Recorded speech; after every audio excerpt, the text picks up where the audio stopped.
feeling really anxious. I mean, I'm about to give birth soon. It's overwhelming. Is there anything that could at least help take my mind off it, even just a little bit? Maybe something like reading a book or watching some TV here?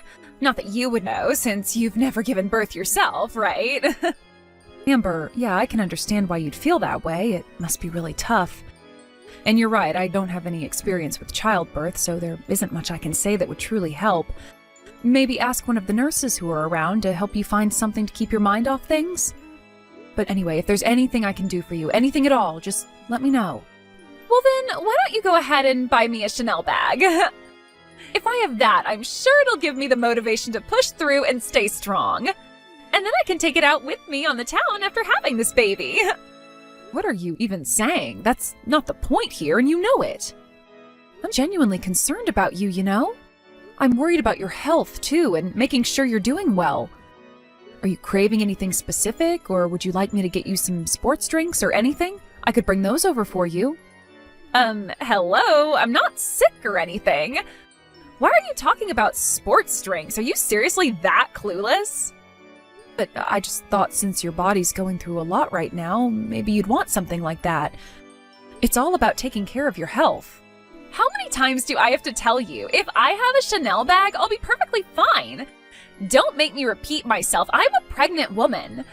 I am carrying this huge belly around, trying my best to keep going despite how hard it is.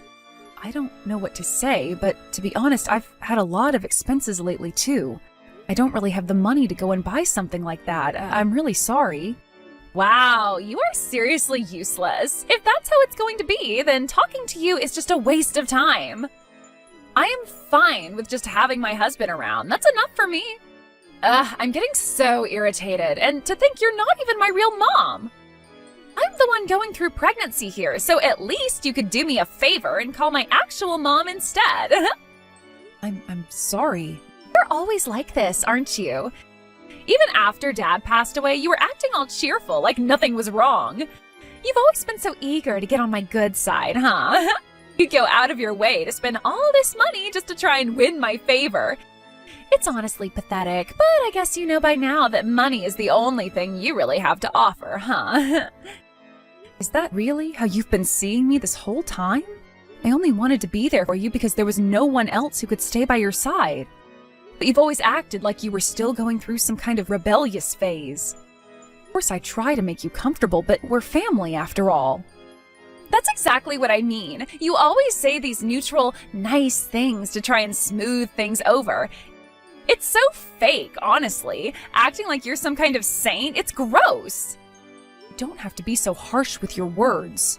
Whatever, you can go on living your life the way you always do. I've got more important things to deal with, so I'm done here. Oh, right. I'm sorry for keeping you for so long. I'll let you go then. I understand. Take care, and good luck with everything. Wait, what's going on? What do you mean, get out? I just wanted to see the baby as soon as possible since they've just been born. I've been waiting all this time to meet them. Huh? Don't get ahead of yourself, all right? I don't want someone like you, a stranger, anywhere near the child I just gave birth to. Got it? What? A stranger? What are you saying? I've never thought of you as family, and frankly, I want you to get out of the hospital room. Up until now, I stayed quiet because I thought you were useful, but to be honest, you've always been so annoying. So I'm taking this chance to cut ties with you. Go on, disappear already, you old hag. You really mean that, don't you? Obviously, don't you ever show your face again. And by the way, you stink. Your old lady smell is unbearable. I see. Well, then I'll go. I'll take your words to heart. Just know that you can't take them back after this. Why would I want to take them back? Ugh, it's so gross. The stench of old age is suffocating. I need to spray some air freshener or something. Well then, goodbye. And don't ever contact me again. Wait, Chelsea, what happened? Where did you go? I thought you were resting while I stepped away for a moment, but now I can't seem to find you. I asked Amber and she said you'd gone home. Did something happen? Oh, Frank, I've been cut off from that child. She told me she doesn't want me in her life anymore. So I've gone back home and returned to my work. What? Chelsea, just earlier she was in tears of joy, so happy to see you. And now you're telling me she sent you home? I don't understand. What happened? Frank, I've told you before, haven't I? I'm that girl's father's second wife. I'm not her biological mother. I made sure you were aware of that. Yes, of course, you told me, but surely that's not the reason why she would... Oh, but it is. Apparently I'm nothing more than a stranger to her. She told me not to come near her child because I'm not family. And just like that, I was shown the door. She said that until now I was useful to her in some way, but now that she has no need for me, she's cutting ties. It's as simple as that. That's so unfair. It's not right at all. I agree, but there's nothing more to say. From here on out, I won't be stepping in or trying to help in any way. She's a stay-at-home mom, and I know this will put a burden on you, but it's no longer my concern. You'll have to take care of things from here on out. Wait, does that mean you're really serious? You're not going to help us at all moving forward? I'm afraid so. Every future plan we discussed, it's all off the table now. From now on, you, her, and the baby will have to figure things out on your own. I understand. I guess this is how it has to be. Honestly, though, I think it's the right decision.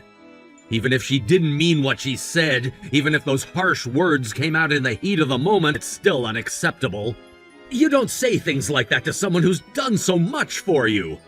Well, that's how I feel too. I don't care what she or anyone else thinks anymore. I have reached my limit. There is only so much a person can take before something inside just snaps. I am done bending over backwards for her. From now on, I'm going to live my life freely without worrying about her. To be honest, just knowing I can finally live without constantly thinking about her feelings, it's a relief for me. I feel lighter already. That makes sense, I get it. But the truth is I have my own struggles to deal with too. There's something I need to tell you. As much as I've tried to stand by her all this time, I don't know if I can keep supporting her in the future. If things continue like this, I'm not sure how much longer I can do it. I'm sorry. Wait, what do you mean by that? Well, in any case, I guess she's no longer my daughter. I'm not going to push any responsibilities onto you either. If there's more going on, it's up to you both to figure it out. I don't want to get involved anymore. Thank you for understanding. I know it's going to be hard moving forward, but I believe you'll find a way. Just hang in there, okay? Mom, where are you right now? The house I'm supposed to live in? It's gone! What's going on? Oh, Mom? Are you talking to me? It's strange to hear you calling me that now, considering you've never addressed me that way before. What? Of course I'm talking to you. What's going on? The new house I was supposed to move into, it's up for sale.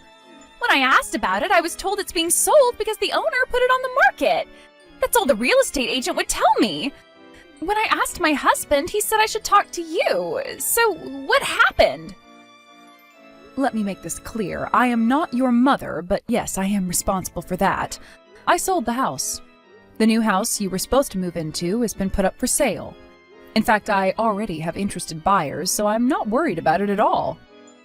What? I don't understand. Why? I was supposed to live there. We bought it so I could raise my baby in peace. That was the whole plan. Yes, that's what you thought, but let me ask you, who did you think was paying for that house? Wait, what do you mean? Are you saying you were the one who was supposed to pay for it, not my husband? Exactly. I was going to pay for the entire thing. Your husband doesn't make enough money to afford a house in that area. It's a beautiful home, and there's no way he could have bought it with his salary. Wait, are you serious? Yes, I am. Look, I know I'm not your biological mother, and because of that, I've always felt that I probably made things difficult for you.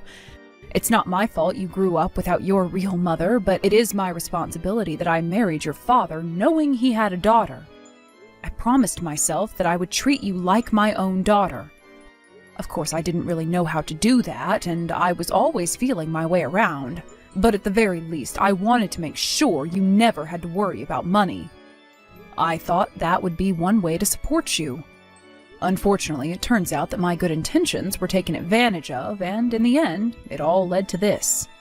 Wait, you really felt that way about me? Even though we're not blood related? Yes, exactly, because we're not blood related. I knew I could never replace your real mother, but I hoped that by being there for you, I could at least fill the gap left by her absence. So when it came to this house, I wanted to make sure you had a safe and comfortable place to raise your own child. I felt it was the least I could do, but I didn't think it was my place to boast about it, so I didn't go out of my way to tell you, hey, I'm the one buying this house for you. I thought that would be too much. I thought my husband was the one buying the house for us. He never said anything different. Well, he probably assumed you knew. I'm sure he didn't think your relationship with me was so superficial that you'd just take what I offered and then turn around and cut ties with me. He likely didn't realize that you were planning to distance yourself from me the moment you no longer needed anything from me. I'm sure that never crossed his mind. That's why, when I was kicked out of your life, he was just as surprised and even reached out to me asking where I had gone. But I never expected you to do something like this for me. Let me guess, what you're thinking now is, I didn't realize she was going to buy me a house, and if I had known she was this useful, I shouldn't have cut ties with her so quickly. Right? That's not... Anyway, you should be arriving home soon, shouldn't you? I sent you a little present, and it should be waiting for you when you get there. Be sure to check it out. A present? What do you mean? Wait, does this mean you haven't given up on me after all? You're still going to help me? Well, you'll have to wait and see. Consider it a surprise for when you get home. What's going on? My biological mother just showed up at my house demanding to hold the baby, yelling to be let inside. She's acting completely insane. This is terrifying. She's still outside shouting, "Do something! Is this woman really my mother?" Oh, I see you've received my little present. Yes, that woman is indeed your biological mother. Your father divorced her to escape from her and then met me. We got married afterward. Are you serious right now? Yes, absolutely. As you can see, she's not exactly stable. Your father realized that a few years after you were born. Up until then, he thought she was just a bit eccentric. He tried to be understanding, accepting of her oddities. But after you were born, things changed. She started using stress as an excuse to go to the pachinko parlors all the time, racking up debt. When she'd come home, she'd blow up in fits of rage. She neglected you, leaving your father to take care of everything while she claimed to be suffering from postpartum depression. Then she started spending her days drowning in alcohol. I had no idea. My real mother was that terrible? Your father hid it from you, but he didn't tell you any less either. He just avoided embellishing the truth to make her sound like someone she wasn't. There's no way this is real. That woman out there can't be my mother. Your father knew that if she ever found out about your life, she'd come running for money. That's why we've been keeping things hidden from her all these years. But then you're the one who insisted. You said, I'm pregnant and struggling. Couldn't you at least find my real mother? Don't you remember? I might have said something like that, but if she's like this, I really didn't need her to be found.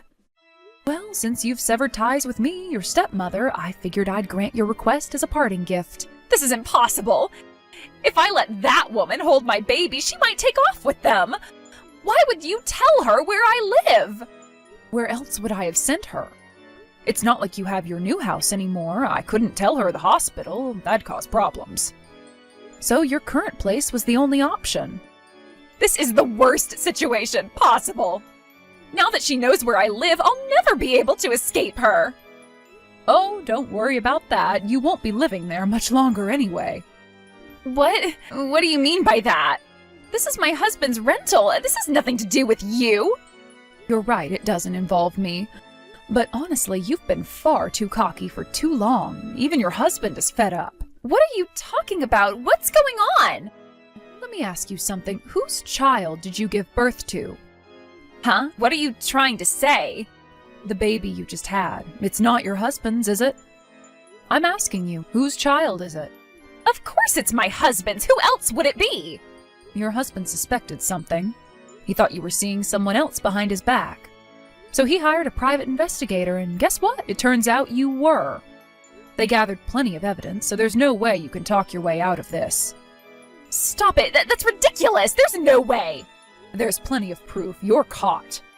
After gathering all that evidence, he decided to take a paternity test just to be sure. And surprise, surprise, the child isn't his. You've got to be kidding me! Why would he even do that? What kind of person suspects their wife of something like that? That is so low. You're the one who's done something far lower. He found out the child wasn't his, and now he's going to divorce you. What? Wait, no! You can't be serious! Divorce over something like this? Isn't that a bit extreme? We just had a baby! It's not extreme at all. That child isn't his. He has no obligation to stay with you or raise someone else's child. You betrayed him. Did you honestly think there wouldn't be consequences? But... You married him, had a baby, and he was thrilled, only to find out the baby isn't even his. Can you imagine how that must have felt? Oh wait, you probably can't. You take after your biological mother, emotionally detached and completely self-centered. I was just so lonely. He was always working and I was always by myself. It was so boring. I felt abandoned. Then I heard that my favorite host had retired, so I thought, why not reconnect? We ended up sleeping together, but it wasn't like it was a big deal. A big deal? You cheated on your husband and you had another man's baby. That's not something you can brush off as no big deal. You've broken the law. You've committed adultery. You'll have to face the consequences. You quit your job right after you got married, insisting you wanted to be a full-time housewife. He worked his fingers to the bone to support you, and this is how you repay him? Betraying him like this? But I didn't have a mother growing up. I've always been lonely. And then he chose his job over me, leaving me all alone all the time. How could he not understand how lonely I was? Isn't it his fault for not keeping me happy? Then get a job. What? If you had a job, you wouldn't have had all that free time to start thinking like that. You've built this fantasy in your head that you're some tragic figure who deserves pity and can do whatever she wants because she's been dealt a tough hand in life. You've used me, you've used your husband, and you've convinced yourself that you're entitled to everything. You think the world owes you because you had it rough, right? You've got everything twisted. That's not fair. Maybe I made mistakes, but you don't have to keep rubbing it in. Just help me out with this one thing. Get me a new house. You think people who treat others poorly deserve to be treated well in return? You keep going on about how it was so unfair that you didn't have a mother, but there she is outside your door. I called her for you. Isn't that what you wanted? Isn't that enough to make you happy? You've spent your whole life feeling sorry for yourself, never appreciating anyone or anything. You've been so focused on your own needs, your own wants, that you've completely disregarded everyone else. You've become a selfish, thoughtless person. I am done with you. You're an adult now. It's time to face the consequences of your actions. The world isn't going to revolve around you just because you've been dealt a tough hand. If you keep treating people like they exist solely to serve you, you're going to end up alone. You need to start taking responsibility for your own life.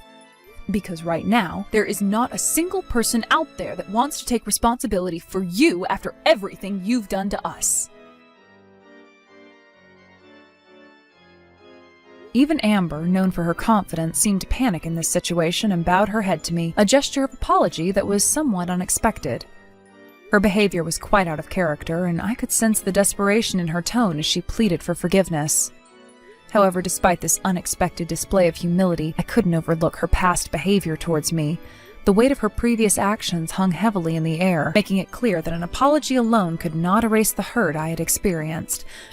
Nor could I condone her husband's outrageous actions, which had added to my distress. Their actions crossed a line, and I had no choice but to take a firm stand.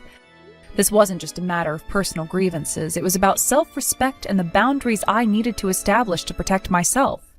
In a decisive move, I blocked her phone number, ensuring that I completely severed ties with her. It was a significant step, one that was necessary for my own mental and emotional well-being.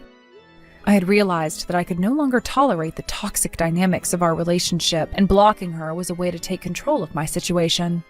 It was important for me to establish boundaries and protect myself from any further negativity that might arise from our relationship.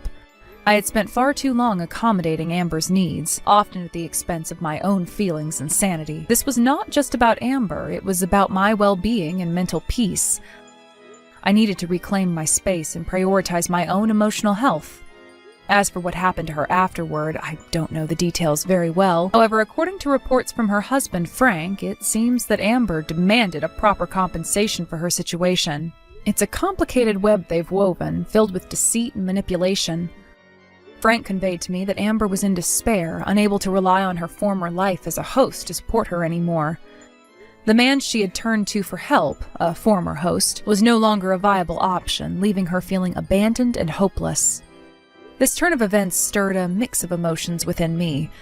While I couldn't deny that Amber had experienced hardships in her life, I also couldn't ignore the reality that she had often manipulated those around her to get what she wanted.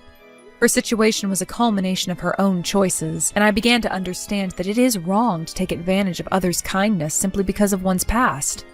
Life had been difficult for Amber, but that doesn't give her the right to expect others to be inherently compassionate towards her. It seems she may have finally learned a valuable lesson, that one's past hardships do not justify one's present behavior or entitlement to sympathy. As I pondered this, I realized that my own journey had led me to a similar understanding. We all have our struggles and challenges, but how we respond to them ultimately defines our character. When I think about the relationship we had, I realize that it was marred by manipulation and an unhealthy dynamic. Amber's tendency to exploit the goodwill of others became painfully apparent, and I often found myself on the receiving end of her demands and expectations.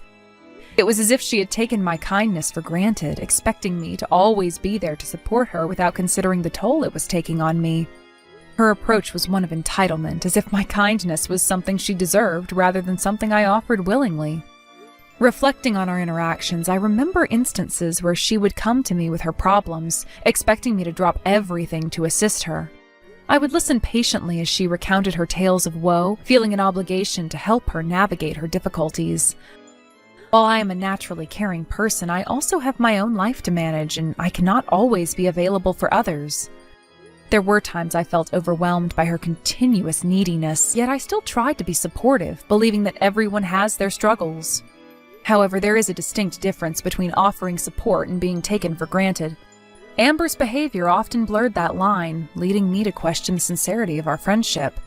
It felt as if her appreciation for my help was conditional, reliant on my continued availability and willingness to cater to her needs.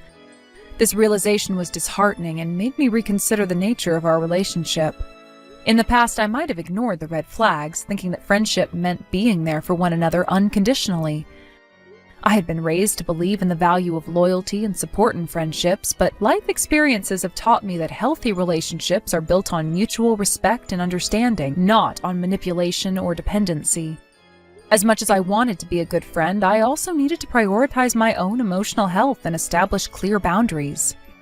Now that I've distanced myself from Amber, I find a sense of relief in the absence of that toxic energy. It's allowed me to focus on my own life, my own relationships, and my own well-being. The decision to block her number was not made lightly, but it was necessary for my peace of mind. I remember the anxiety I felt every time my phone buzzed, wondering if it was Amber reaching out for yet another favor or emotional crutch. The stories I've heard about Amber's decline since our split illustrate the harsh reality of her choices. Frank's reports reveal a troubling downward spiral. Her inability to find stability or support from those she once relied upon speaks volumes about the consequences of her actions. She is now facing the repercussions of her past behavior, which serves as a harsh reminder that one's actions have consequences. It is a painful truth that many individuals must confront, the reality that our choices shape our lives and relationships in profound ways. When people face the aftermath of their choices, it can often lead to a period of introspection and growth. I hope that Amber is using this time to reflect on her life decisions and the relationship she's taken for granted. It is essential for her to recognize the patterns in her behavior that have led her to this point. This reflection might just provide her with the insight needed for change. Despite the difficulties Amber is experiencing, I can't help but feel a mix of emotions. On one hand, there's empathy for her plight, as everyone deserves a second chance. On the other hand, I feel justified in my decision to cut ties with someone who has repeatedly failed to acknowledge the impact of her actions on others. This duality is part of the human experience. It can feel compassion while also recognizing when it's time to walk away. It's a delicate balance, but one that is necessary for personal growth and healing. As I continue on my path, I hope for the best for Amber, but I also understand that her journey is her own to navigate. I've learned that while it's important to be compassionate, it is equally crucial to protect oneself from toxic relationships. Moving forward, I am committed to fostering relationships that are reciprocal and fulfilling, where both parties can thrive without feeling overwhelmed by the weight of one another's issues. In the end, I believe that everyone has the potential for growth and change. Perhaps this difficult chapter in Amber's life will serve as the catalyst she needs to reassess her values and approach to relationships.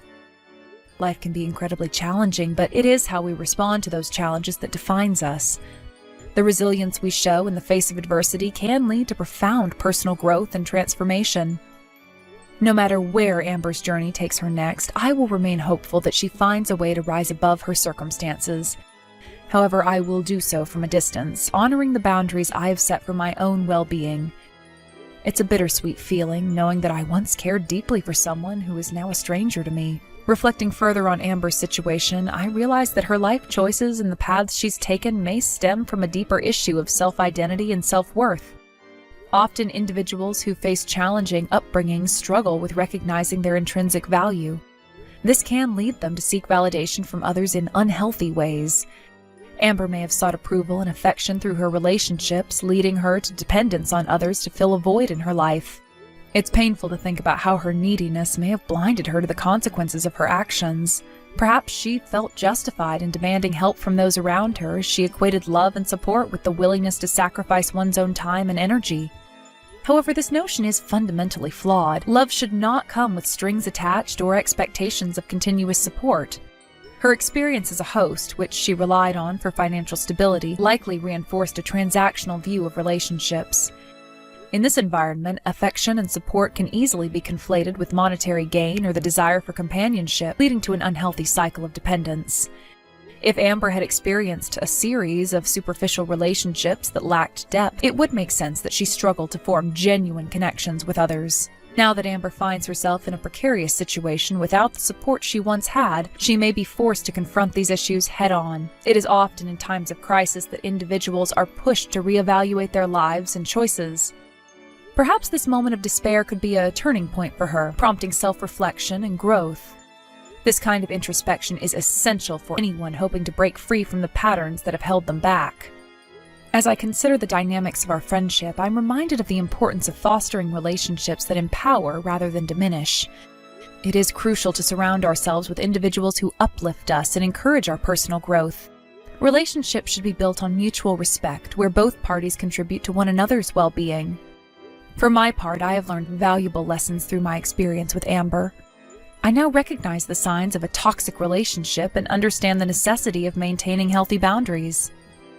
Setting limits does not equate to a lack of compassion. Rather, it reflects an understanding of one's own needs and limitations. It is essential to strike a balance between helping others and ensuring that our own emotional health remains intact. While I may feel sympathy for Amber's current situation, I also acknowledge that her choices have led her to this point. It's easy to fall into the trap of feeling sorry for someone and forgetting that they are ultimately responsible for their actions. This awareness is crucial in preventing the cycle of enabling behavior that can perpetuate a toxic dynamic. Looking ahead, I am committed to nurturing relationships that are built on trust and authenticity. I want to invest my time and energy in connections that bring joy and fulfillment rather than frustration and anxiety. It is important to be surrounded by people who appreciate my efforts and reciprocate the kindness I extend. This is not merely about maintaining a sense of balance, it's about creating a supportive environment where everyone can thrive. In reflecting on Amber's life, I can only hope that she finds a way to rebuild her sense of self and learn from her experiences. Life can be a series of lessons, and perhaps this chapter is a necessary one for her to grow. It's never too late to change, and I genuinely hope she finds the strength to do so. As I continue on my own journey, I carry with me the lessons learned from my relationship with Amber. While I may have felt sympathy for her plight, I now understand the importance of self-preservation and the need to prioritize my own well-being. I'm hopeful that both Amber and I will emerge from this experience with greater clarity about ourselves and the relationships we choose to cultivate in the future. With time, I hope to find peace in knowing that I made the right decision for myself. As I move forward, I will carry the lessons from this chapter into new relationships, ensuring that I maintain healthy boundaries while still being open to connection and support. The complexities of human relationships can be overwhelming at times, but they are also a source of profound growth and understanding. It is essential to navigate these relationships with care, always prioritizing our mental and emotional health. In doing so, we can foster connections that enrich our lives and bring us joy. In the end, my hope for Amber is that she can rise from the ashes of her past and build a new life for herself, one that is based on self-awareness, respect, and genuine connections with others. It is my sincere wish that she learns to value herself and others in a way that leads to healthier, more fulfilling relationships. The journey of self-discovery is not an easy one, but it is often the most rewarding path one can take. As I reflect on this entire experience, I can't help but acknowledge the bittersweet nature of friendships. They can bring us immense joy and support, but they can also lead to pain and disappointment when those boundaries are crossed and expectations are unmet. I have learned that it is crucial to navigate these dynamics with honesty and openness, ensuring that both parties feel valued and respected. In conclusion, I have come to understand that every relationship teaches us something valuable about ourselves. While my connection with Amber has ended, the lessons I've learned will remain with me as I move forward. I will carry the knowledge that I deserve to be in relationships that uplift me, and I will actively seek out those connections in my life. Life is a continuous journey of growth and change, and I am committed to embracing the challenges that come my way. I hope to foster relationships that not only enrich my life, but also contribute to the well-being of those around me. As I move forward, I will hold on to the hope that Amber, too, will find her way to learn and navigate the complexities of relationships with a newfound understanding of herself and her worth.